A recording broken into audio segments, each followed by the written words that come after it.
I'm super nervous. We're going to have a special guest here. I don't think I've ever watched a TV show that made me want to take a college class. I'm happy to be on. Welcome to the stage, Yannick Bisson, welcome. a man who needs no introduction. Yeah, exactly. There were times that were extremely difficult. We got canceled.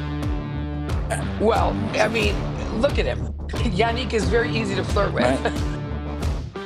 I have a certain ethos, a certain belief system. I throw myself 110% into what I do. I have a quarterback mentality. You're going to win with me. You ready? Yeah, You ready for today? I think I'm good. You're gonna do So can you get, You're gonna do so good. thank you, bro. Right, I want to sort of get it uplifted, right? Because that's the whole point. If it's flat down, I feel like I look like There you go. Dumb and Dumber, like, whatever. But is this good? Yeah. I think I see the red light on the camera, bro. I think we're rolling. Are we? Yeah, go sit down. Go sit down. Sorry. My goodness, bro. We're here. Now I've got gel all over my hands. You do. We can. Does it feel sticky? Yeah, put it in your own hair, We're fine. right? We're fine. Does my hair look good? We're But, doing fine. bro, we're recording. What are we even doing here? We are doing here. Dude, I don't know. I was like, I want to start many places. I want to start with, first off, I'm Jason Mewes. Matt Goehring. We're here for Murdoch Mysteries. And I can't believe we're here. You're right. Like this came up as sort of me and you were talking. We were chatting about stuff. I was up here filming and then I was like, a podcast would be cool. And we could call it maybe the Murdoch Files with Jason Mewes. I like Murdoch Files with Jason Mewes. We could.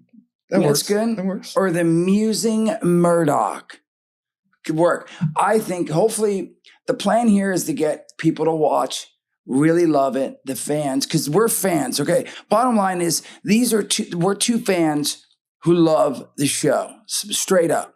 I'm super nervous. We're gonna have a special guest here. I'm nervous to see him, even though I've met him once. How about we talk about what is Murdoch? What is for the people Murdoch? that don't know? Murdoch is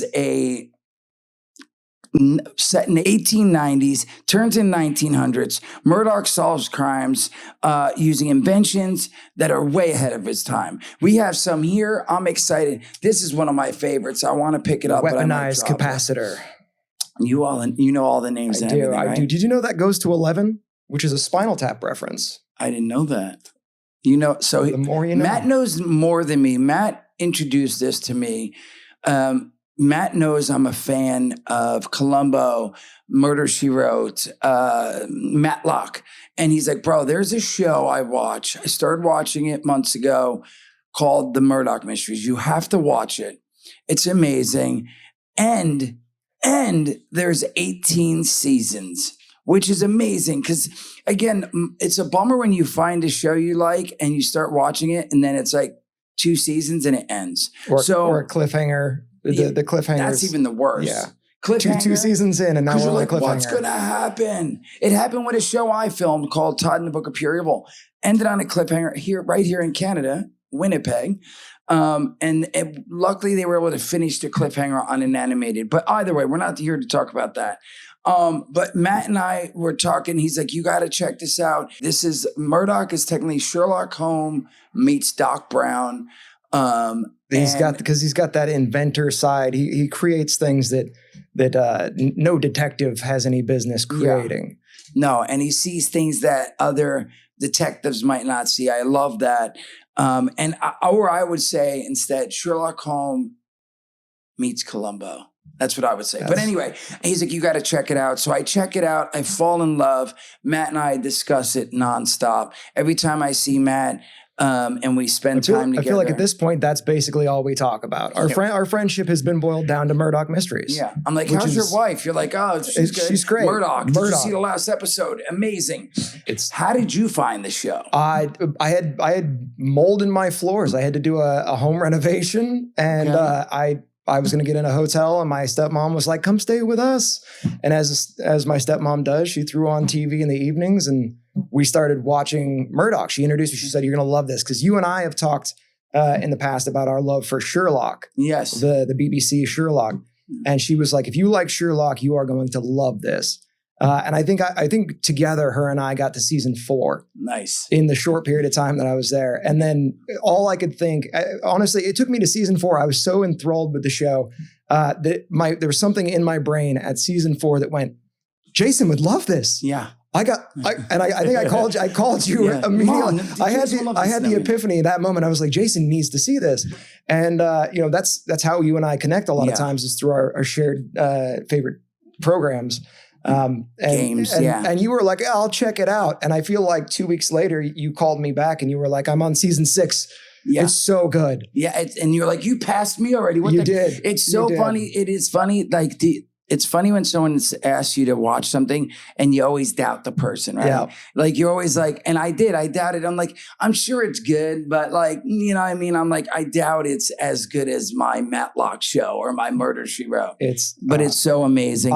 And I did surpass me. It was so funny because then we almost started competing. We competed because we were racing. Absolutely. So Matt and I don't live very close. So we don't get to spend a lot of time together throughout the weeks, but we travel constantly to comic conventions, and I do stand-up comedy, and Matt will come out and he hangs out and stuff a lot and helps out. So when we would meet up, and he'd be like, all right, man, he's like, on the plane here, I'm on season 8 or 9 or whatever. And I'm like, oh, I'm on season 11, my friend. He's like, wait, what? Yep. And yeah, I binge watched this show. I think I started a year and a half ago, maybe a year and a half ago. So in, let's say 15 months, it was the end of the summer last year. Yeah. Yeah. So I've watched 18 seasons. I'm rewatching. I honestly, I don't think I've ever watched a TV show that made me want to take a college class. Like I wanted to take a college class on this TV show. We could be that class.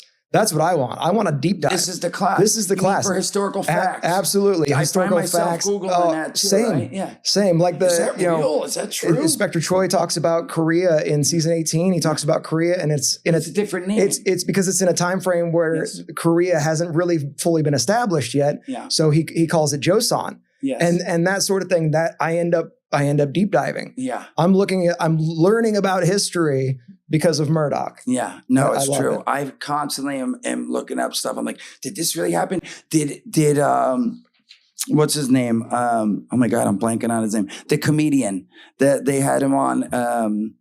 Wow, I'm blanking on the episode. Laurel and Hardy and Charlie Chaplin. Thank you.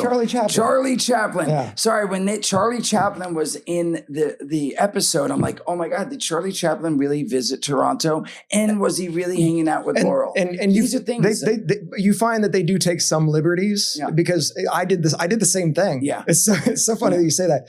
I did the same thing. I looked it up and it said that he traveled in the area, but he didn't quite hit Toronto. Yeah. But the way that they take those liberties and find ways for these characters to meet Sherlock. We got to meet the author. It's not coming to me right. Jack London.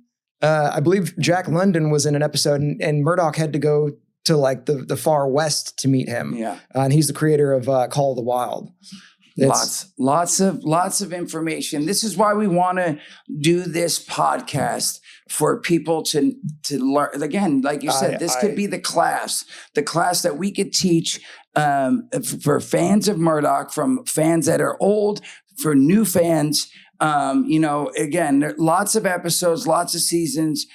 We can help you. So you're like, oh man, I don't know if I can catch up. I know people worry about I don't want to watch it. It's so far. It's intimidating. So much. It's intimidating. It's 300 plus episodes. Yes. And when you think about 300 episodes, 40 minutes a piece, it can seem daunting, but it flies by. A year and a half. And it's the opposite for me. It really, if I love something, it's the opposite. Because I'm like, I have 300 episodes to watch. It's not going to end for me very soon. It's a bummer. Honestly, it's the fact that they have 300 episodes. Once you get into it and you start looking at how much there is in each episode, every single episode I feel like weaves history, science. Yes. There's so much to break down, and it's really cool because I feel like for me, the best way to watch this show was the way that I did it at first, where I was just watching it and just kind of consuming it. But now, like, I really want to deep dive. But they are separate. Like each one is individual murders. Its own story. Own stories. I almost feel like every episode feels like its own genre. Yeah. Well, the overarching theme is murder mystery. Yes. I feel like some episodes are very very comedic.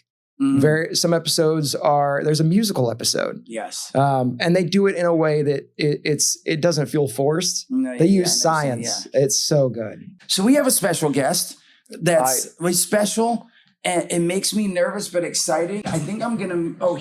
If he's okay with it, our special guest is gonna come in right now and sit with us. I'm gonna have a good time. I love it. Hello. Thank you. Hello. Let me move. Hello. Great to I want to see say you guys that we again. don't even have to say his introducing. I mean, a man who needs no introduction. Yeah, exactly. I can't believe you guys are doing this. This is so great. I'm looking at all these pictures and all these references. I'm blown away. So it's Yannick. I don't want to Bisson. I didn't want to say it wrong. That's why I was like hesitating on saying it. Oh, you and I are so much alike with that. Like I blew Luann's name right in front of her the first time I met her. I'm just terrible with names. So it's Yannick.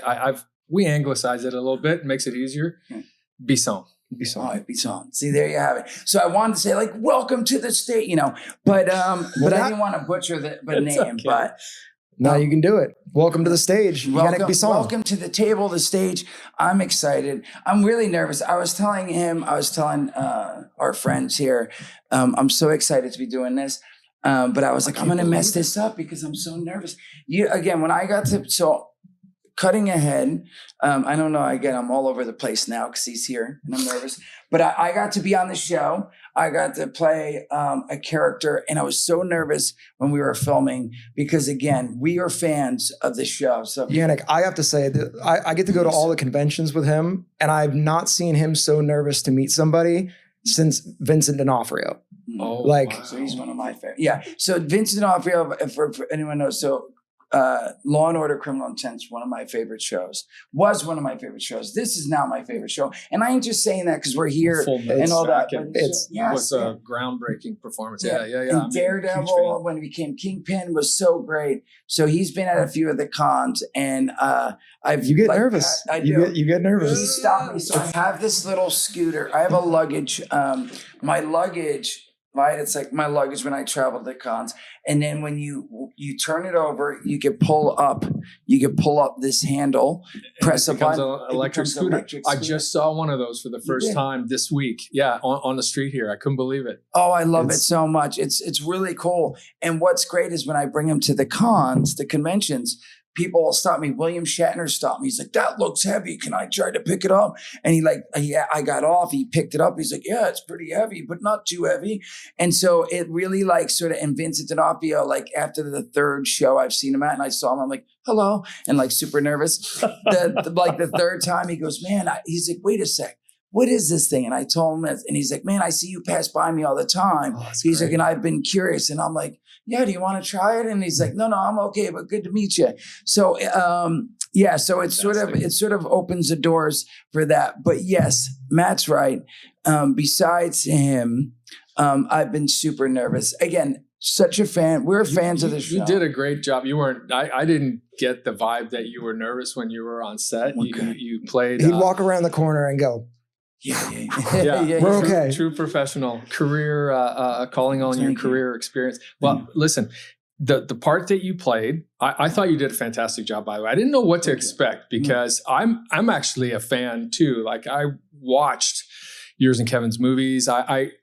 So I've known about you way longer than you've known about me. So I was a little bit nervous too, but you did a fantastic job. Thank you. So we wanted to give you this hat that you wore in the show in your role. Yes. There you go. Thank you very much. Did you get to see, I'm so impressed with I got to see when you and I did the song outside. And I love, like, because again, I was standing there trying to sing and stuff. So I didn't get to watch you. But you were so good that you were like sipping tea. And you were like sipping teas. And it was so amazing. So everyone check this out. He did amazing. And it was trying to keep the cadence down for the rhythm of the song.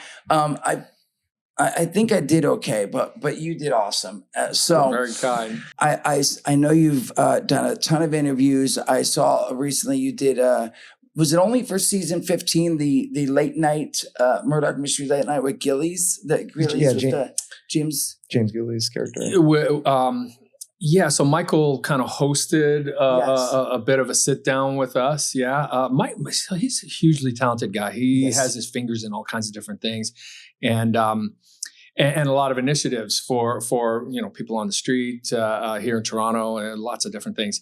And so they had the idea to create just sort of a sit down that would fire off some of the questions that people have that we don't, we kind of have to stay on top of and answer. I have so many questions. No, and that's what I want to do with this. I feel like for the fans to come in. And the reason I mention that is because I realize you've been doing this and I'm always like, man, I want to ask something that no one else asks. I'm sure you get asked a lot of the same. And I'm sure we will ask some of the same things, but right off the bat, I wanted to ask. I got to warn you though. I'm listening to you guys and I'm looking to listen to some of the details that you're throwing out. And I have seen way fewer episodes than you guys have.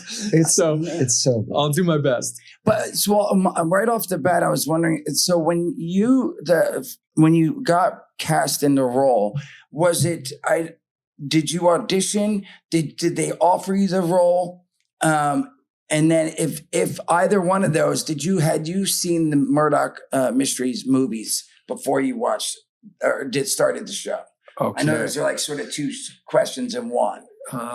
So we're going back a ways. So it was a funny thing that was going on at that time. Yes, I auditioned for it, but there was also, I believe there was a director's strike. It was either a director's strike or a SAG strike at that time. And a whole lot of stuff, just the business as a whole just kind of shut down. And there was one strike in particular going on here in Canada. So there was a holdup for this project that was called Murdoch Mysteries. And I had been approached to read for it. And I think the first time I put myself on tape, I was in Los Angeles. And so I put myself on tape just like here's me, my interpretation of this role. But then I found out that there was some pre-existing movies, three movies that Peter Outerbridge, whom I've worked with, Peter and I know each other. We reenacted for a show called, I think it was called Top Cops or something like that. We actually reenacted the French Connection guys. So we were the original dudes. So we did that project way back. So I got 3 DVDs of the movie and I was like, oh, okay. They said, have a look at these. And this is what they're proposing to make into a series now. And I'm thinking to myself, why the hell aren't they using Peter? Yeah. And I get an immediate follow-up call. Don't watch the tapes, the DVDs. I'm like, okay, no problem. I'm busy. I young family. They're not doing that at all. It's going to be a sort of a reinterpretation of all of it. And the tone's going to change. And it's going to be a formatted, 43-minute or an hourly show. So I was like, okay. And then months go by because of the strike. Like at least 6-8 weeks go by. And I'm like, well, how much for that? And I was now having transitioned back to Toronto. The kids were of an age where I was like, okay, we're not going to travel around anymore.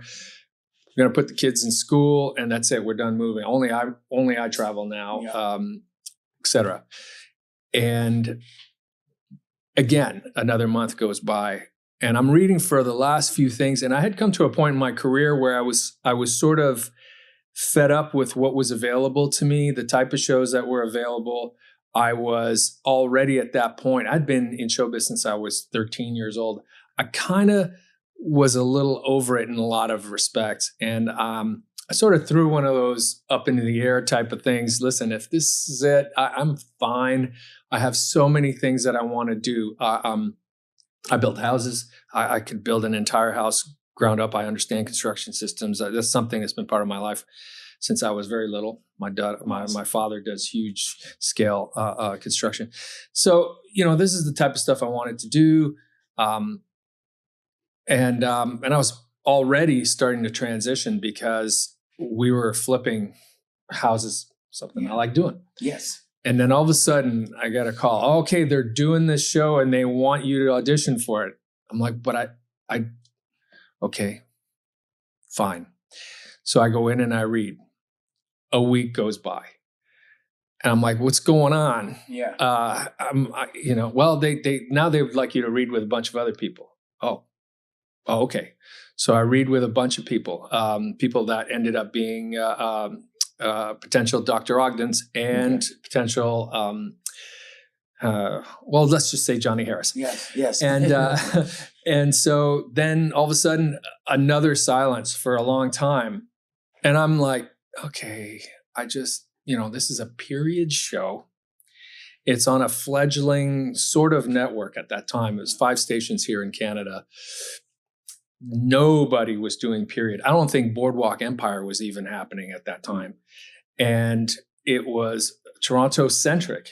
They talked about Toronto in the script. I was like, this is madness. This is never going to work. Yeah. So I start getting on with my life. Then I get a call. Hey, listen, it's down to you and another guy. This is what I remember. I've been straightened out and told it wasn't true. But it's down to you and another guy. And they're trying to decide if they're going to do an older Murdoch or a younger Murdoch. I'm like, great. All right, so who's the older Murdoch? They're like, no, that's you are the older version.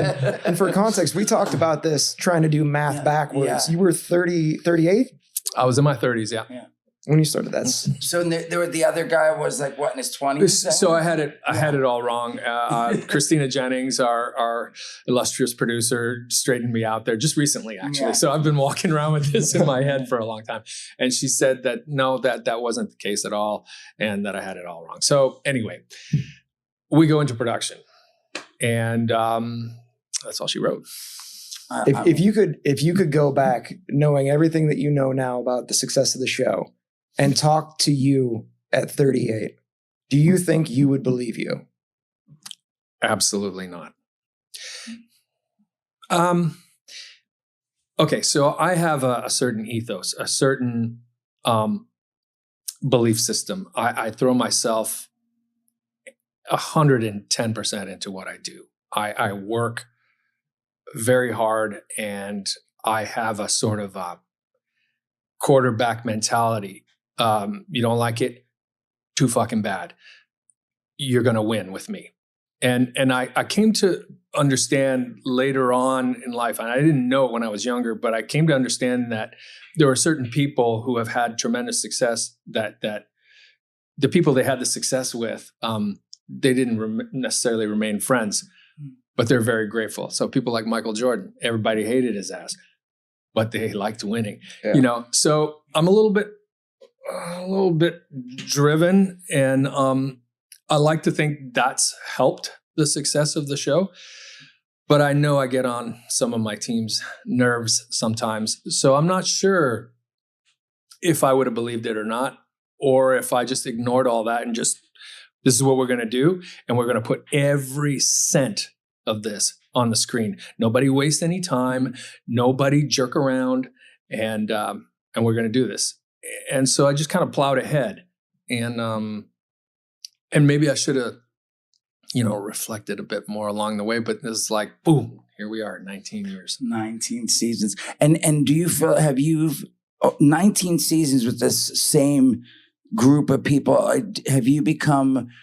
Would you say you're friends? Like, do you guys ever spend Christmas together? Say you and Thomas Breckenreed, which I know isn't his real name. Thomas Craig. Thomas Craig. I like that. I know the character's name. That's not his real name either. Thomas Craig's not his real His name. real name's Craig Thompson, Is it? but you didn't hear it from me. Whoa. No, there was a Craig Thompson in the industry, sort of at the same time as him. So they made the decision to sort of flip his time around. Fun fact. Does anyone know? See, again, these Fun are the things fact. I hope that Learn you here. only hear here. That's right. Hear here. That's And right. you know, I got Did you- a million of them. Right, We got to yes, do yes. this. Did you know that Brackenreed's mother's maiden name is Craig? I did not know that. That was part of the reason. Okay. He was totally comfortable with it. Yeah, nice. Such a So fun so show. do you feel so yes, so at 19 We do hang out. We do spend an inordinate amount of time together. We are always spending more time together at work than we do our own families. yeah. Because every day is a minimum camera on to camera off is 12 hours. And you got to backtrack the hair, makeup, travel before that and after that.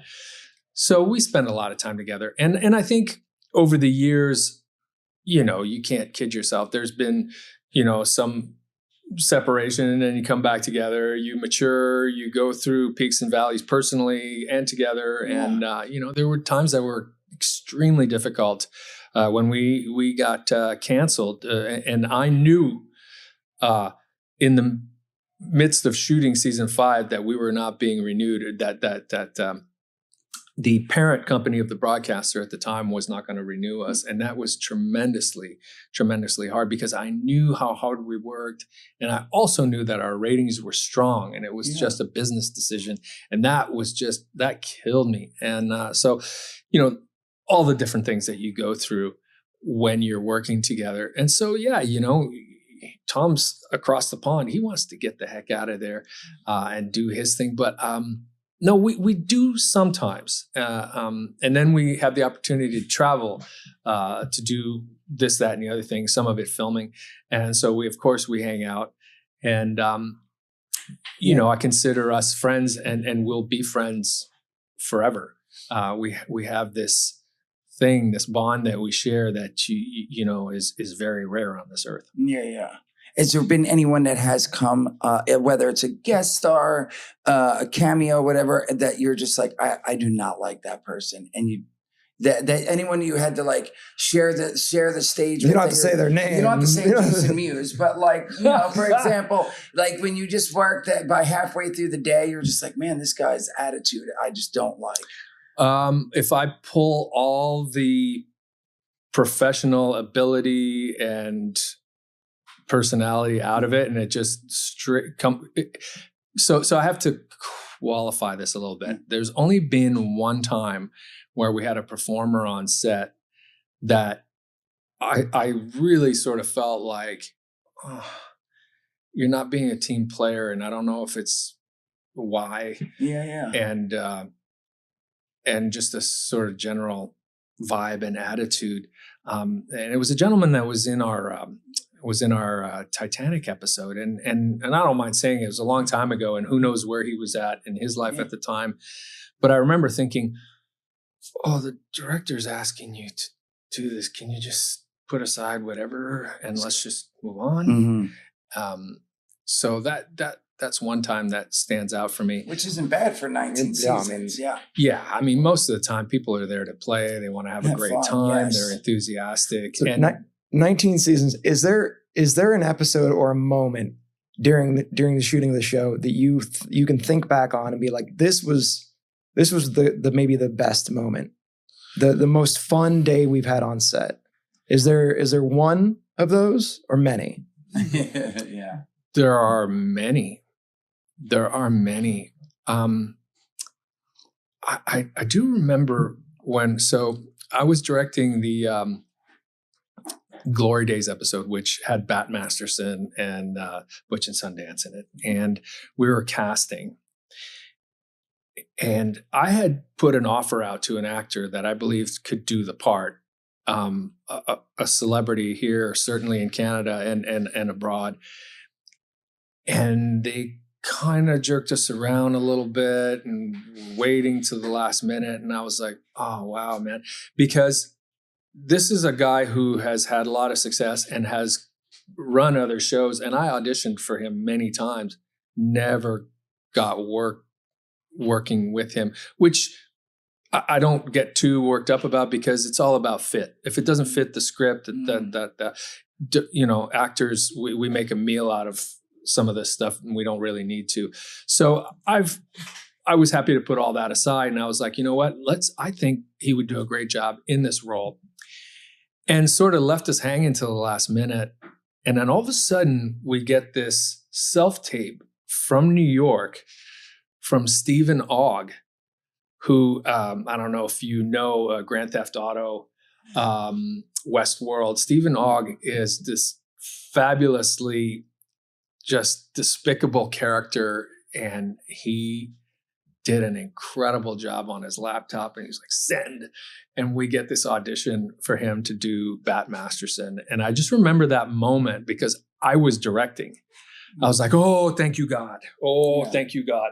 And he showed up and he did stuff that was unbelievable. I had to okay, Stephen, let's wind it back a little. It was so great. And then the episode had gunfights in it, had shootouts and guys getting punched out and falling out of barns and all this. I was like, this is heaven.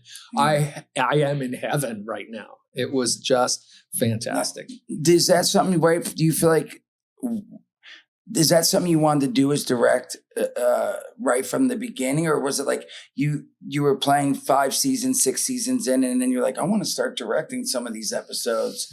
Or they asked you, or were you trying, you know what I mean? Is it something you sort of?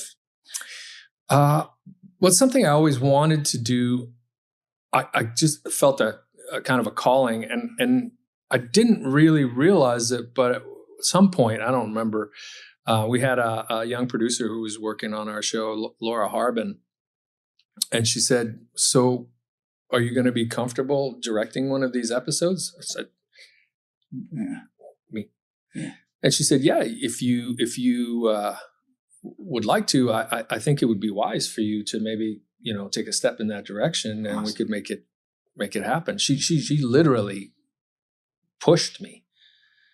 And I said, well, how are we going to do that? Because I'd done some second unit in California, worked with great stunt people like the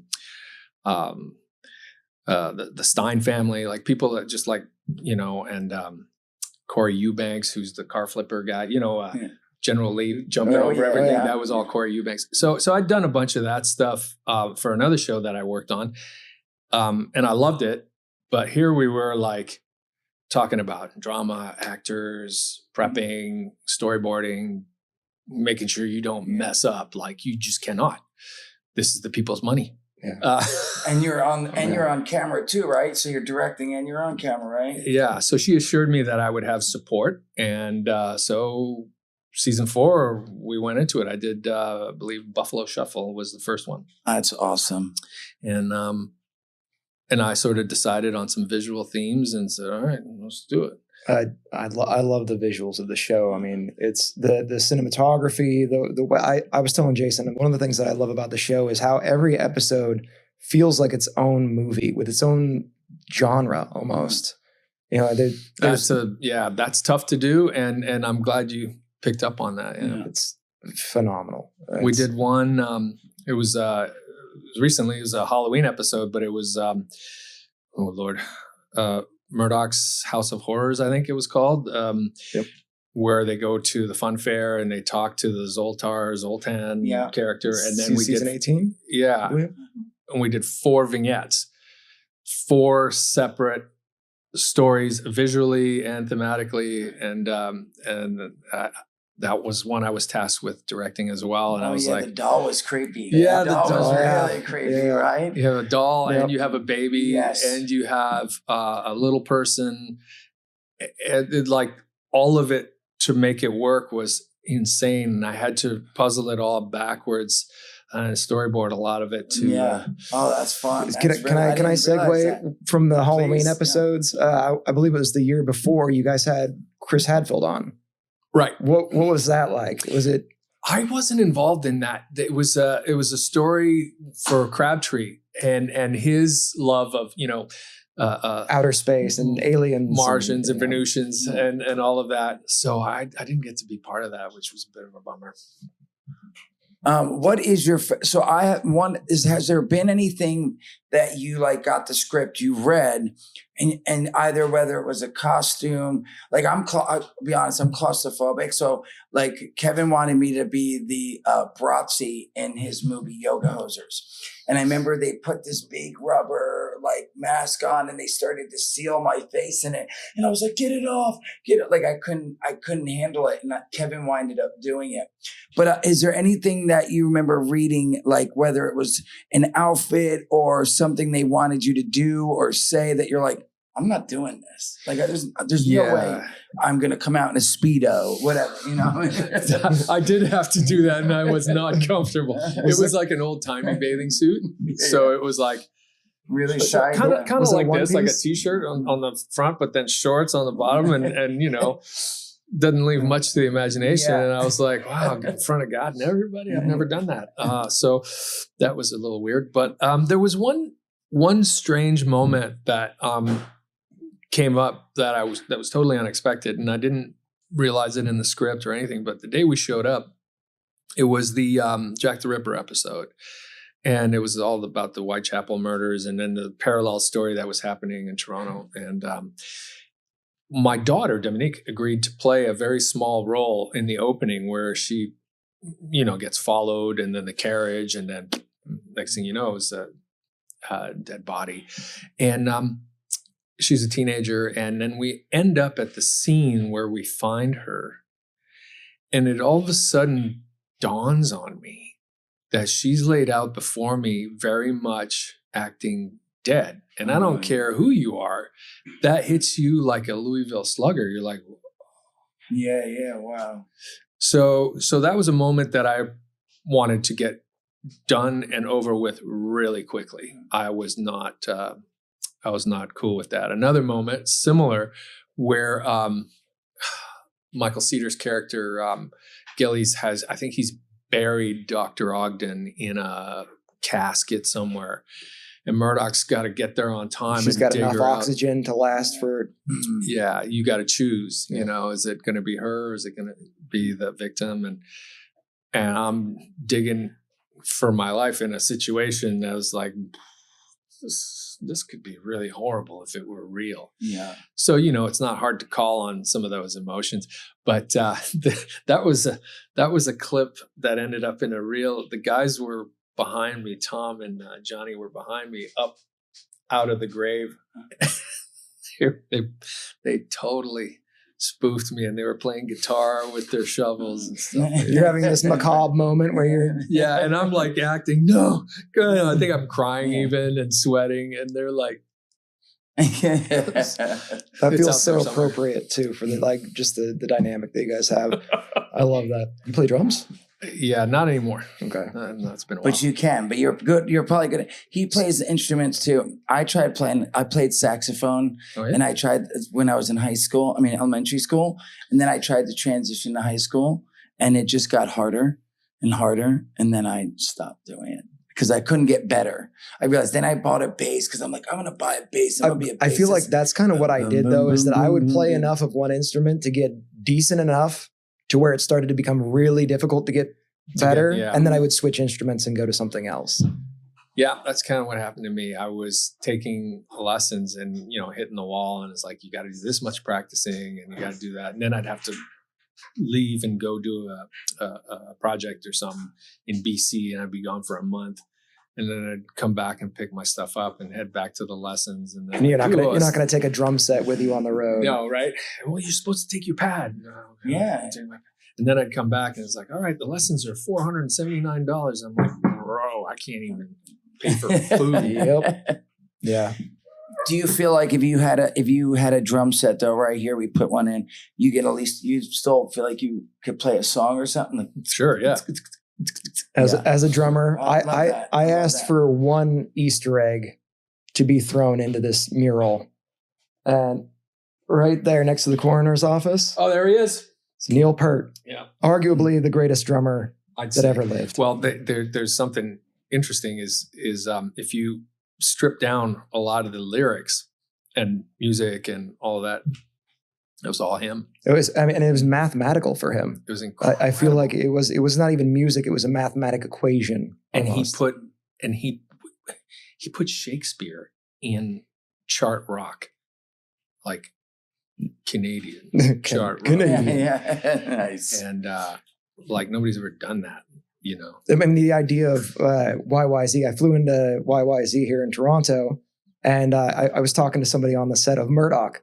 And I was like, oh, I love Rush. I love Canada. I don't think I've ever seen something come out of Canada that I didn't love. Oh. Rush is my favorite band. It was the first band I ever saw live. You're kidding. It was phenomenal. And the guy on set goes, yeah, you know that the YYZ is the airport code. And I was like, yeah, I saw that. And he goes, did you know the intro to the song is actually YYZ in Morse code? I had no idea. So when you listen to the dun dun dun dun dun dun dun dun dun dun, that's YYZ in Morse code. I had no idea. Wow. Look at that. Okay. See, you learning stuff here, right? I love it. Wow. Do. And look, you got goosebumps. So I got goosebumps from that. Okay. Right? I like that. It's so good. So I have a question. Yeah, and now please. that I've said that I have a question, I'm drawing a blank. No. Was it about Tom Sawyer? No, it's actually so my question is this. I feel like Murdoch is really into bicycling. And I asked you before, you said that you're really into biking. How much of you has kind of bled into Murdoch, and how much of Murdoch maybe would you say has kind of, have you picked up anything from Murdoch, the way that he carries himself? Is there anything that you feel like? Yeah. Wow. That's a big question. And depending on the day, I got different answers. But I think we are very interconnected. I think, you know, it's a role, and I put him on. Literally, I put him on. It's not the way I speak. It's not the way I walk. It's not the way I stand. But there are absolutely aspects of him that I've kind of adopted. So come April, I start saying Toronto. I do not say Toronto. Toronto. And you know, so there's a lot of stuff like that. The way I stand, the way, you know, and I walk around with this haircut, you know, most of the year. It's not what I normally look like. I don't shave much. My hair is long. Okay. You know, so my hair isn't long, but I wear my hair longer, you know, stuff like that. So wait, usually if you rock if you're not filming, you'll just let your beard grow. Like, do you it's not never a full beard, but it's somewhere in between. Yeah, I don't shave every day. You know, so you know, I certainly don't dress. You know, look at us. This is how I dress. I was so relieved when I showed up and Jason was wearing pocket shorts. I was like, oh, yes, we doing it. So rocking this. That's I love my goodie bag. Actually, that artwork came about through the all of the symphonies. So we had an artist start to do one for every city that we've been to. The first one I saw was Ottawa. That's where I ended up hosting, and they're all different. So we have, you know, kind of significant architecture in there, and then you got Murdoch and I love this set. So this is Saskatoon. So wait, so it's for each city? There were live performances that were created with the symphony in that city that are hosted by one of us in the cast. Love that. And Rob Carley, who is our composer, who composed the theme and every single episode of Murdoch Mysteries, all the music. And he does this incredible thing where he breaks down how he scores each episode and layers it in, and then he'll call on the brass, and then he'll call on the strings, and then he'll layer it all in, and you see how a moment gets built musically for the show. And then the second half, the audience gets to watch an episode, and there's been two I think that were actually filmed specifically for being scored with the orchestra, and the themes are, you know, as a murder at the orchestra or whatever. And so there's all of this from the front to the back is the entire orchestra doing the entire score live for the patrons and for the fans of the show. That is amazing. That is so amazing. So something's coming up on the 19th, right? Is Luann is going to be, and you're about to host something? So Luann has, Countess Luann has done a guest spot on the show, and then she will reprise that role in the opening of season 19. And so she's going to be in that episode, but she's also, as a lot of us know, a performer. Yes. So she's doing a live show on October 9th here in Toronto, live performance, Toronto. Yeah. I'm in season right now, as you can tell.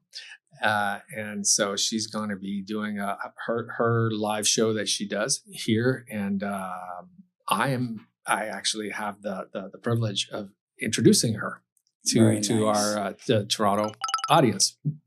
Love That's it. amazing. Speaking Oh, there she is. Hi.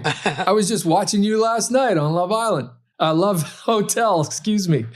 So wait, is this something you and your family watch, right? Your family loves all of yeah. So Chantel, my daughters are big fans, and Chantel and I have been watching the most recent show that Luann's doing.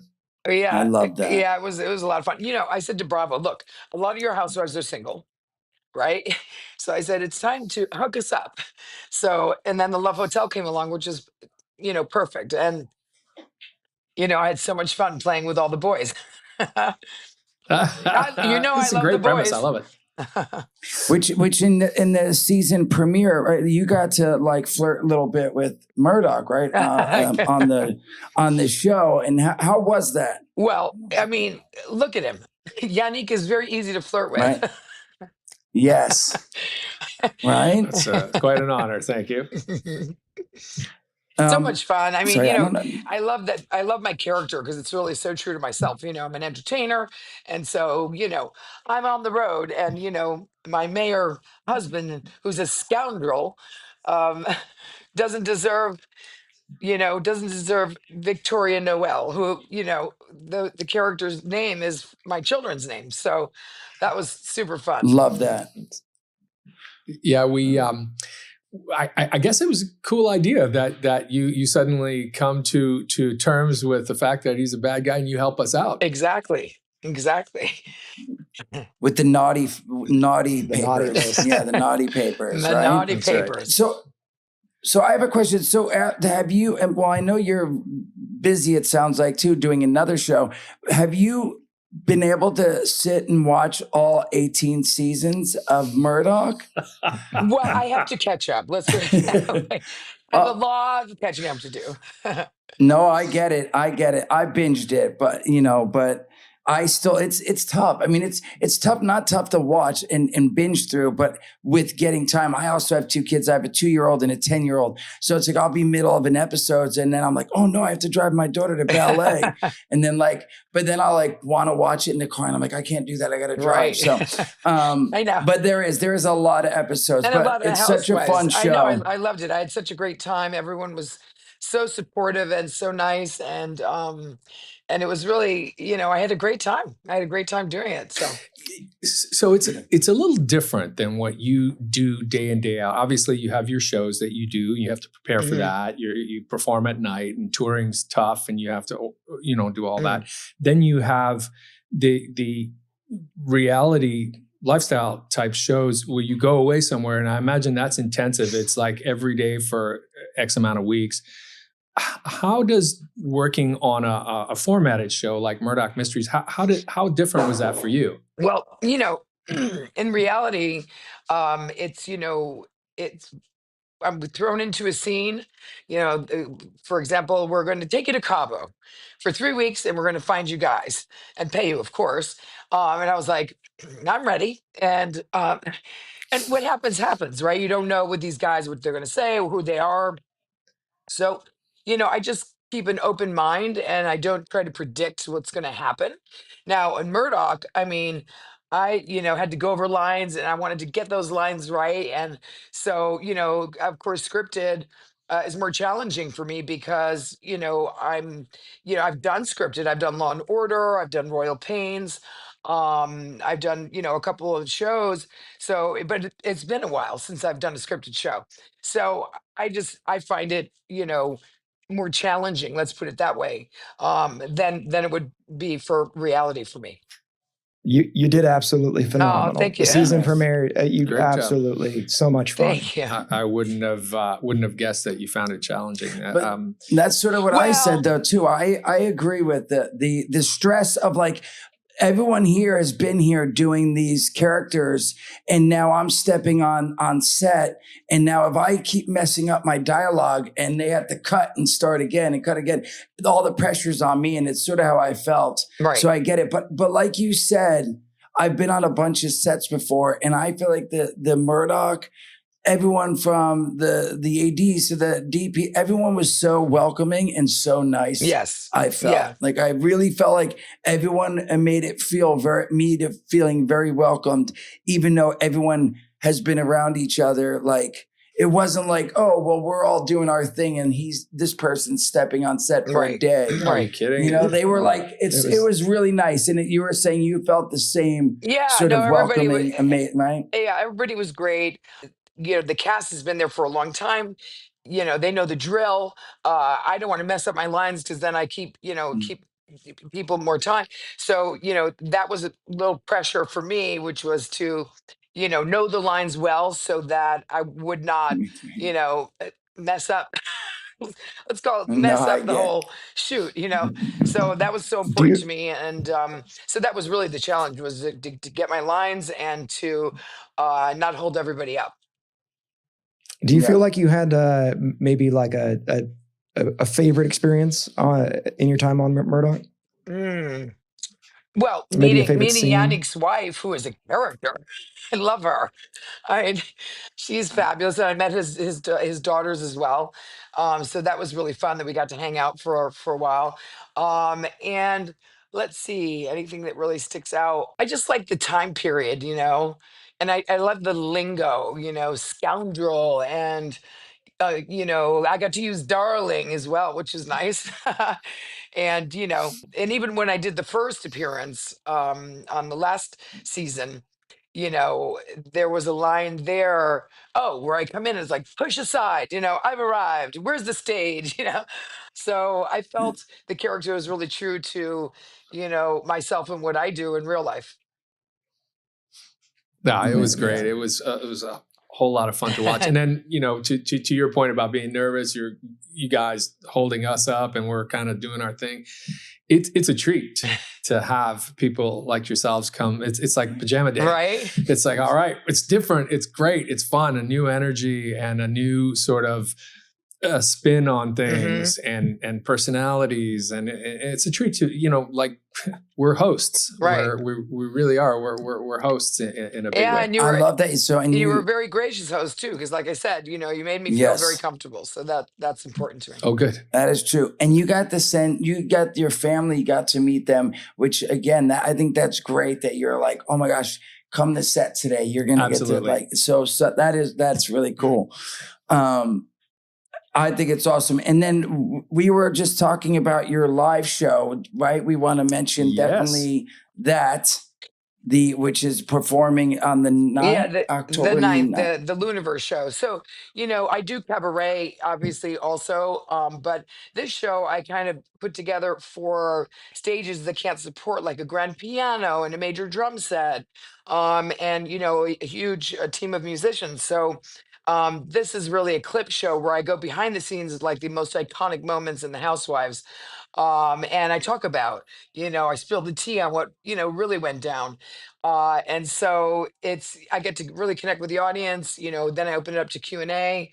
And of course I can't leave without giving you some money. So we did a little money can't buy you class. And so it's really fun. I have a moderator that comes with me and we talk about all those famous scenes that people know about, but they don't know what happened behind the scenes. So I'm Oh, there nice. to, break it down and spill the tea.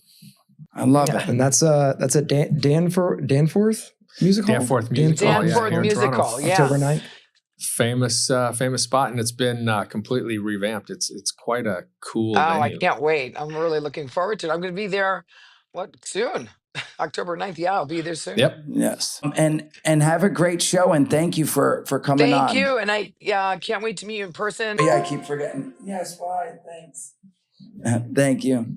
October 9th is this the event, her live show. Danford Music Hall. Which I think you should go see. I wish I could go see for real, because I'd love to see. So you get the intro. So when you say you intro, you've done it before, or you not for her thing? This is this is actually a one-off. So did she ask you? She was like, she put you on the spot. She's like, "Can you open for me? Can you introduce me?" And you're like, "Okay." Well, I was asked, and I was more than happy to say yes. Some of the people that have introduced her in the past who hold her in very high esteem are quite prominent, and so I was just totally happy to do it. I love it. You seem willing to do. You seem very open to like do the things that involve like Murdoch and helping people out and stuff. You're very honestly. You're very, and I'm not just saying it. You're a very nice person. So I'm glad, because it would be well, from what I know, I haven't spent a whole lot of time here, but on set now, the bomb, like they say, you don't want to meet your people you admire or something, and then they're not very nice. But so far, I've gotten nothing but very good vibes, so it's been such an honor. Honestly, it's been a pleasure. It really has. Was there there's this? I guess I was told you guys are doing a contest tie-in for Murdoch and the Housewives. So if you're a Bravo fan and you are aware of Luann and any of the Housewives and our show, you can take a photo of yourself on this step and repeat, which is one of those backdrop things like this. And you post it, you tag the appropriate tags, and you will be entered into a contest to actually win a walk-on onto Murdoch Mysteries here in Toronto. And what was the tag? Do we know the tag? You can. How do I get on here? Yeah, seriously. Right. So then you can come on the show as a character. That would be amazing. So much fun. The cameos that you guys have, the guest appearances, right, in Murdoch it's just the smallest thing. All three of your daughters have been on it. All three of my girls have been on it. I think two of the girls were on more than once. They sort of had another role or reprised a role. Brianna, my eldest, played a Penny, who was Crabtree's cousin, I believe, in town. And then my youngest ended up in the Murdoch Appreciation Society episode and played like a Justin Bieber fan, but fan of Murdoch. Nice. It was hilarious. Love that. It was hilarious. One of your daughters, I believe, had her first on-screen kiss. Is that true? Did I see that on a? Oh, that may have been Brianna with a So young Penny is got to be watched very closely, apparently, by George Crabtree, because she's in the big city and he's been tasked with everything's so new. Yeah. What are some season 19 teasers? We go to Calgary. I love this year. We went to Calgary and we filmed out there. Murdoch got invited to the very first Calgary Stampede in I guess 1912, and there was some shenanigans there, some snoochie boochies that we had to deal with. Very I like it. Did they have did you guys include some of the traditions? Because the Stampede is full of traditions. We got to go to Calgary during the Stampede. And they have like the hat, the presentation of the hat. And did you guys get to include any of that? So some of that stuff is a little more modern. We tried to hit some of the, like we do in our show, is we tried to hit some of the historical figures. So we talked about Tom Three Persons, who actually won the bronc riding of the very first Calgary Stampede, Bronco at the time, we didn't say bronc. And then Guy Whittick, who was responsible for starting the whole thing. We had him in the show, and having Annie Oakley there was, I think, creative license. I'm not sure, but there was all sorts of characters back then. And then there was this strong, unlike a lot of the Western movies and stuff like that, the sort of cooperative type of lifestyle between Indigenous people and Western people was. I think we all got along a lot better than sometimes is portrayed in movies. Clearly not always, because there's some things we need to talk about. But that was very much a part of the deal. They were there. And so we represented them as well and did all that we needed to do to get it as close to accurate as we could. And then, of course, solve a murder. That's amazing. And then Dave Foley, Scott Thompson's from Kids in the Hall, Stephen Page, Bare Naked Ladies, and the Christmas episode. Right. Dave Foley. That's such a fun crew. Yeah. We got to go on an Alaska cruise with Dave Foley. Yeah. Oh, it was so much fun. That's such a fun group. It really was. He is a menace. Oh, They yeah. all are those guys. It was fun. Sally Lindsay, the Madame Blanc Mysteries, Coronation Street joins as a guest star, so crossover. Sally was just a delight to work with. She was fantastic. Seasoned pro, top to bottom. She writes shows. She produced shows. She's created other shows she's not even on.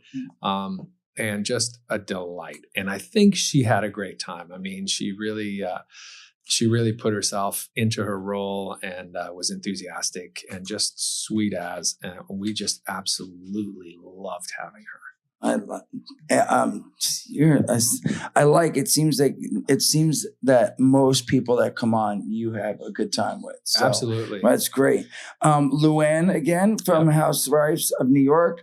High stakes plots, Murdoch in a deadly game show, wild animal attacks in park, hostage standoff. And I don't want to talk about it, Jay. I don't want to talk about it. About the next thing, George Crabtree tempted by a Newfoundland job. How dare he? Effie's legal battles, Inspector Choi's family secrets. Yep.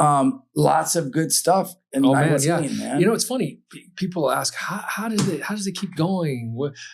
What keeps you interested? Like, surely you must be getting bored or whatever. I mean, just rattling off that. That's only half our episodes. Yeah. That's half some of these highlights. Yes.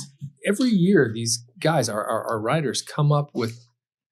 And sometimes I balk, I got to be honest. Sometimes I'm like, we're doing what? You got to be kidding. How on earth? And somehow we get to the day, and then eventually it's in the can. They throw some music at it and they air it, and it ends up being one of the all-time favorite episodes. And I was the one, just like Murdoch, going, there is no way this is going to work.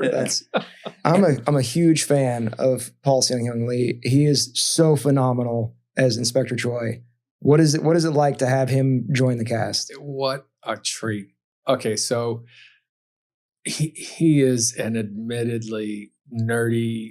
Oh, he's in the 501st. He's in the Star Wars 501st Legion. Yes. Yeah. So he and so I'm of the age of being like the original Star Wars kid, the original Star Wars fan. So this runs deep for both of us. And it's just great to have him there. And so, I'm a fan of a sci-fi. That's when I'm at home and I've got an hour, I'll order ramen and I will watch Foundation or Silo or whatever. Like, I'm a sci-fi guy. And that's my big dream. So just in case you want to know, it's my big dream is to work on one of those caliber type of sci-fi shows. Bring back Firefly. Let's bring back Firefly. So work on meaning that would you rather direct a silo or act? Oh, anything. Act in it. I don't care. I love it. Yeah, and that's the whole idea behind being diversified talent, is to be able to get a call from anybody to work on some sci-fi. But I'm such a fan of his.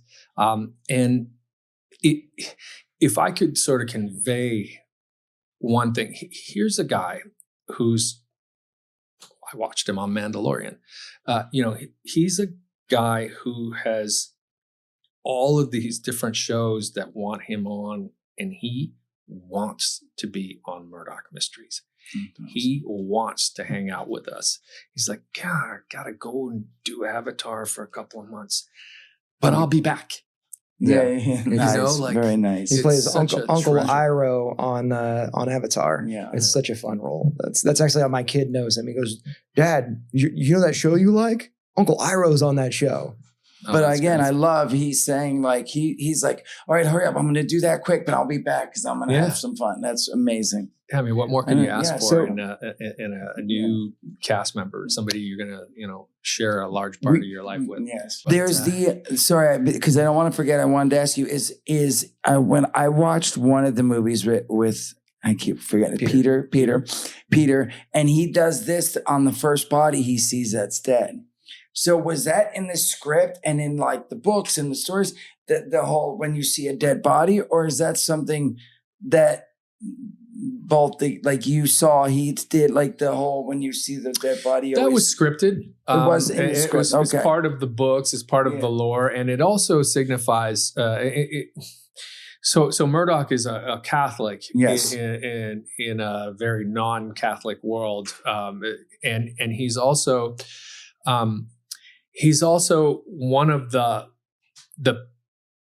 sort of only Catholic policemen in an entirely not. So I guess Anglican, a lot of Protestants. Yes, yeah, it would have been. Well, that's why that one episode you were up for a promotion, but you don't get it because the glass ceiling of it, which I think is what the episode was called. And so Maureen, crafted this character who is a man out of his time, out of his element, out of he's very much an outsider, and that gives us a strong bunch of foundation to act from and to tell a story from.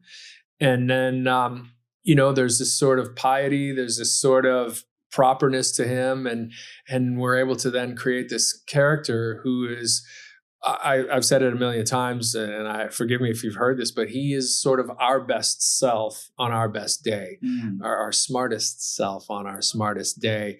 And he's going to do the right thing, and he's going to, struggle with what's right and ultimately make the right decision for the right reason, not necessarily for himself or for others or for gain. And so, that had to be closely observed because that's a big tentpole of the character that Maureen created in her books. And one of the things that the series deviates a little bit from it, and what the movies did with Peter was it embraced a little bit more of the darkness, a little bit more of the dilemma, a little bit more of the underbelly. That's one of my favorite aspects of Murdoch, the depth of struggle that he has within his own belief system, because he's a Catholic, and then you look at Llewellyn Watts, and you have that introduction of something that is outside of his faith and kind of becoming comfortable with a friend. Like he's got a friend, but there's also that internal struggle of his own belief system. I think that's and we've addressed that numerous times. It used to be a lot more at the forefront, but it's difficult to go back and do that because all along the way, Murdoch's been kind of this onion that we've been peeling one micro layer at a time, and we as an audience and as him have our eyes opened to the broader world and sort of step out of those constraints, as we all should, ideally, on our best day. And so Christina, who's incredibly visionary and very steadfast in her beliefs that, Murdoch is the most progressive person in the room in the sense that he practically applies that. And I think it was very smart on her behalf to decide the show would take a lighter tone and we would lean into those progressive sort of eye-opening aspects of our story. We get to watch the character grow. We get to watch Murdoch grow. Yeah. So, on one hand, your world expands, your characters expand, the colors expand, and everything grows and grows and grows. But on another hand, you say goodbye to some things. Pandora's box is open. You can't go back in and have him be staunchly against certain things. Yeah. He knows too much. Yeah, there. I feel like that was the big dilemma when you found out that that Dr. Oglen, Julia. Sorry, I'm really bad with names. But you find out she had an abortion, right? And there was that whole thing, and you guys split up. And I mean, again, there's lots. I feel like there's so much stuff to pull away, onions, if you will, peel. Yeah. Peel your onion. So, I've had to trust Christina's vision and go with her on a lot of these decisions. There have been some things that we look back and we go, okay, well, practically speaking, maybe we could have done something different. But for the most part, her dedication and just steadfast belief in the show and what the show can be, if it isn't already, is infectious and kind of what I get up for in the morning. We have little talks and little meetings, and she'll come to set. She'll just pop by and she's listen. Yeah. I had this thought, and immediately it's like, how on earth are we going to do that? Have you ever butt heads where you're like, no, I'm not doing that. The character wouldn't do that, so no way. And she's like, no, but I want you to do that. And you're like, no. Sure. Yeah. We talked about that when, I don't know if you remember the show Who's the Boss with Tony Danza, and so it was like, well, do they get married? What if they do? And they got together in that show, and it was sort of spelled the end of that show. And so I was a little reticent about Murdoch and Ogden getting together because it takes away that anticipation, the yes, the don't, the beliefs, and all those. All of a sudden, we just kind of cut the cord with that, and we move on to something else. And I ended up being wrong. It was a great thing that we did a lot of for many years, and people were quite happy. And then, inevitably, some of those other things come around, and it was like, that wasn't such a great idea.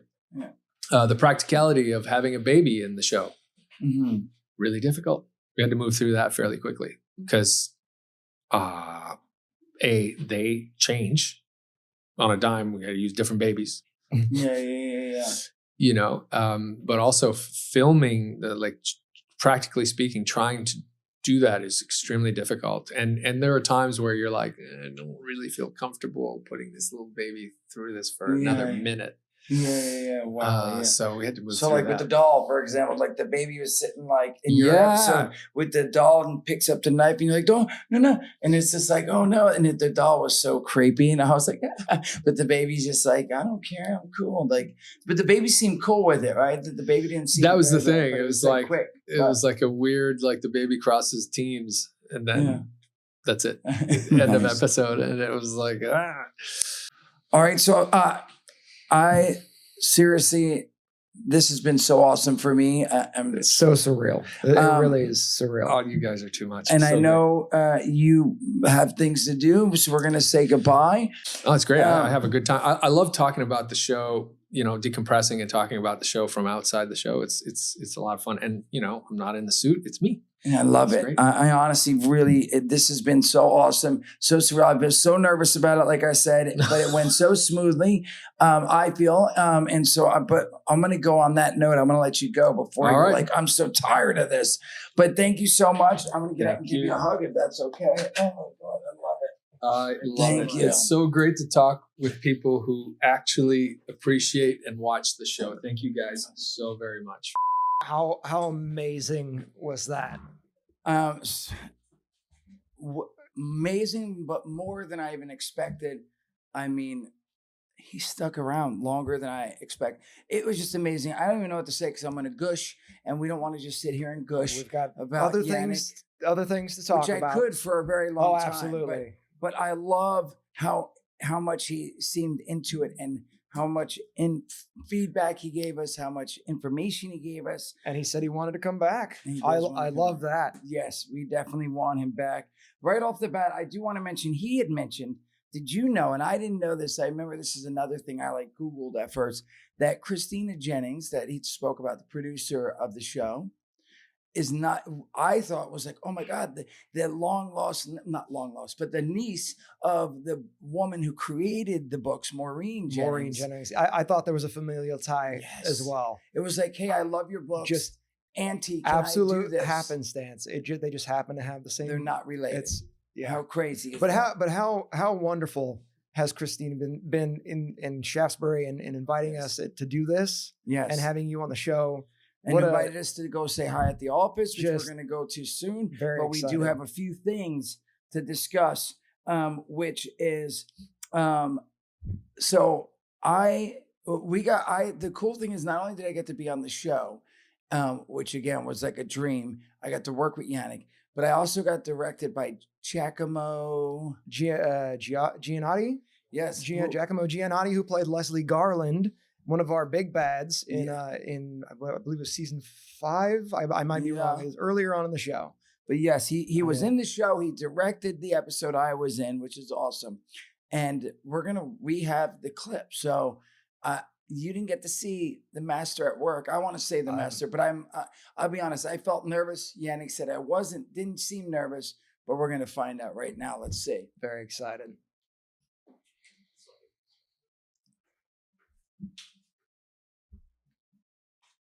Slippery Bill Watson. Let's see.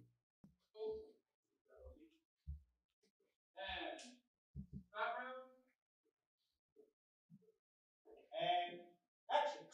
Well, let's see if we can change that little. Bring her in. Detective, fancy running into you here.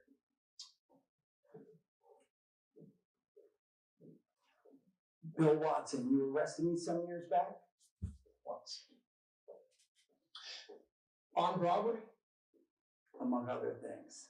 But I've done my time. I'm a free man now, and I'm on the straight and narrow. Oh, very good. Very good. I just want you to know that I am done with all the snooty boochies. Excellent.